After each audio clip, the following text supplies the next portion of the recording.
जिस तरह से उन्होंने सत्ता का केंद्रीकरण किया है, जिस तरह से विरोधी दल के नेताओं की आवाज़ को बंद करने की कोशिश की जा रही है, चुने हुए सरकार को जेल में बंद कर दिया जा रहा है, ये तमाम चीज़ें जो आज पूरे अखबार में, सड़क पर लोगों के जहन में जा रहा है और इससे जनता बहुत ही परेशान है, लोकतंत्र खतरे में है। मुझे लगता है कि बहुत अच्छा जनता ने रिसीव किया है, पार्टी के अंदर भी कार्यकर्ताओं में उत्साह है। सभी 11 प्रत्याशी जो हमारे लड़ रहे हैं वो काफ़ी, मुझे लगता है कि उनमें अलग अलग डिफरेंटली टैलेंटेड लोग हैं। वो एक बहुत ही संजीदा व्यक्ति हैं, संवेदनशील व्यक्ति हैं और बहुत ही विद्वान आदमी हैं। बीजेपी कर रही है, यहाँ छत्तीसगढ़ के नेता कर रहे हैं। वो ये सवाल का जवाब नहीं दे रहे कि 10 साल में मोदी सरकार ने क्या किया। छत्तीसगढ़ में दूसरे चरण का नामांकन भी खत्म होने वाला है और इस वक्त मेरे साथ जो है प्रभारी सचिव चंदन यादव जी हैं। चंदन यादव जी, 11 लोकसभा में कांग्रेस की क्या स्थिति देख पा रहे हैं आप अभी? जो रिपोर्टें आ रही हैं, 11 लोकसभा में कांग्रेस पार्टी की बहुत स्थिति है, सिर्फ छत्तीसगढ़ में ही नहीं। मैं ये कहूँ कि अभी बिहार, जहाँ मेरा घर है, उत्तर प्रदेश, सभी उत्तर भारत में यही अमूमन स्थिति है। 10 साल की मोदी सरकार ने जिस तरह से हर एक वर्ग, हर एक क्षेत्र पर लोगों पर जो अत्याचार हुआ है, किसान हो, युवा हो, महिला हो, व्यापारी हो, प्रोफेशनल्स हो, वकील हो, छोटे व्यापारी हो, बड़े व्यापारी हो, जिस तरह से उन्होंने सत्ता का केंद्रीकरण किया है, जिस तरह से विरोधी दल के नेताओं की आवाज़ को बंद करने की कोशिश की जा रही है, चुने हुए सरकार को जेल में बंद कर दिया जा रहा है, ये तमाम चीज़ें जो आज पूरे अखबार में, सड़क पर लोगों के जहन में जा रहा है और इससे जनता बहुत ही परेशान है, लोकतंत्र खतरे में है, बेरोजगारी चरम सीमा पर है, महंगाई चरम सीमा पर है। तो ये तमाम जो आम लोगों का जो मुद्दा है, जिससे जनता प्रभावित होती है और जिस तरह से एक भय और नफ़रत की राजनीति, हिंसा की राजनीति जो मोदी सरकार के 10 साल के कामकाज में, उसके कथनी और उसके नीति और नीयत से जिस तरह से ये पैदा हुई है देश में हालात, इससे जनता त्रस्त है। मुझे लगता है कि जनता इसका जवाब दे रही है और इंडिया चुनाव लड़ रहा है, इंडिया के लोग चुनाव लड़ रहे हैं। तो इसलिए मुझे लगता है कि छत्तीसगढ़ में भी वो मुझे दिखाई दे रहा है। सर, बीजेपी के नेता बार बार कह रहे हैं कि आप लोगों ने हारे हुए प्रत्याशी को दूसरी जगह से उतारा है, बार बार ये आरोप लगा रहे हैं। इन आरोपों से कैसे बचेंगे? मुझे लगता है कि जो हम प्रत्याशी चयन की प्रक्रिया, हर एक दल में एक प्रक्रिया होती है, उसके तहत प्रत्याशी चयन होता है, जिसमें सभी चीज़ों का ख्याल ध्यान रखा जाता है कि कौन से प्रत्याशी हमारे बेहतर हैं। ये बीजेपी में भी एक प्रक्रिया है, हमारी भी एक प्रक्रिया है। हमने अपने तमाम जो हमारे प्रत्याशी हैं, मुझे लगता है कि बहुत अच्छा जनता ने रिसीव किया है, पार्टी के अंदर भी कार्यकर्ताओं में उत्साह है। सभी 11 प्रत्याशी जो हमारे लड़ रहे हैं वो काफ़ी, मुझे लगता है कि उनमें अलग अलग डिफरेंटली टैलेंटेड लोग हैं, अलग अलग एक दूसरे के पूरक हैं। मुझे लगता है कि उन्होंने अपने जीवन में जो भी उनका, आप देख लीजिएगा कि उन्होंने कहीं ना कहीं राजनीतिक जीवन में लंबे समय से रहे हैं, लंबे समय से उनका समाज सेवा रहा है, उनका जो लोकतंत्र में, जो लोकतंत्र का पर है उसमें हिस्सेदारी की है उन्होंने।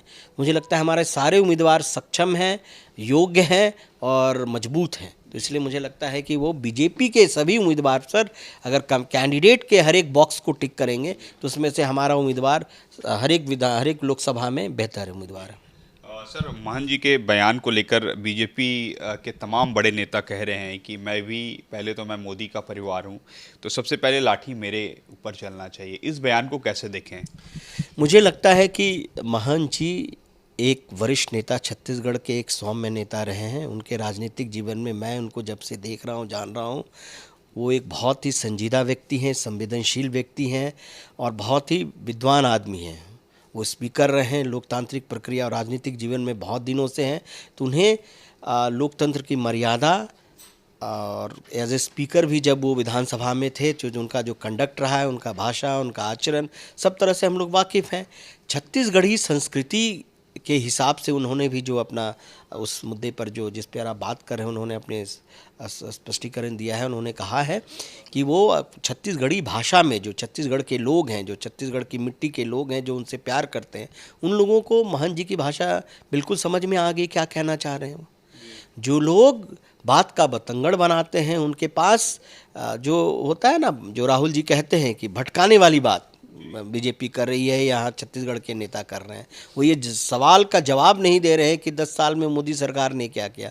वो सवाल का जवाब नहीं दे पा रहे हैं कि बेरोजगारी का आलम पूरे देश में क्यों इतना बड़ा क्यों हो गया, महंगाई का जो स्तर है। लेकिन इसमें ये है कि बार बार अगर ये बातें आ रही तो इससे पहले भी देखें कि मोदी के खिलाफ कांग्रेस के कई नेताओं ने इस तरीके के बयान दिए हैं। इसके अंदर पार्टी के अंदर ही बात होती है कि कांग्रेस को बहुत नुकसान होता है मोदी के खिलाफ इस तरीके के बयान देने से।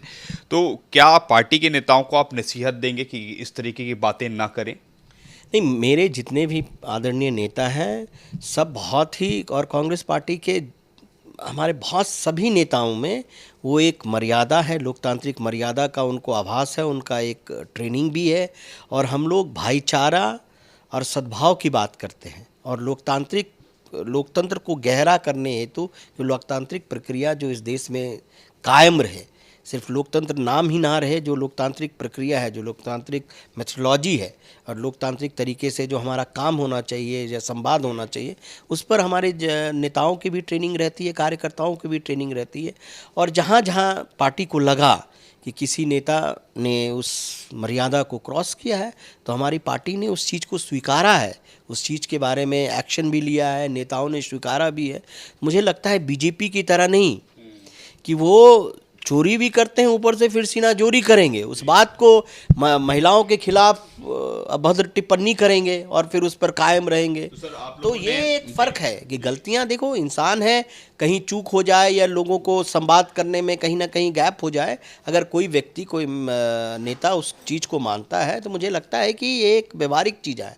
लेकिन बीजेपी जो करती है और फिर उसको डिफेंड करती है और उसको रैशनलाइज करने की कोशिश करती है, जो अपने अनर्गल स्टेटमेंट है। तो सर, आप लोगों ने महन जी के बयान को कैसे देखा है कि महन जी ने कुछ गलत नहीं कहा? मैंने कहा ना कि महन जी ने उस बयान को, अपने बयान का स्पष्टीकरण हमारे आदरणीय नेताजी ने खुद ही किया हुआ ना।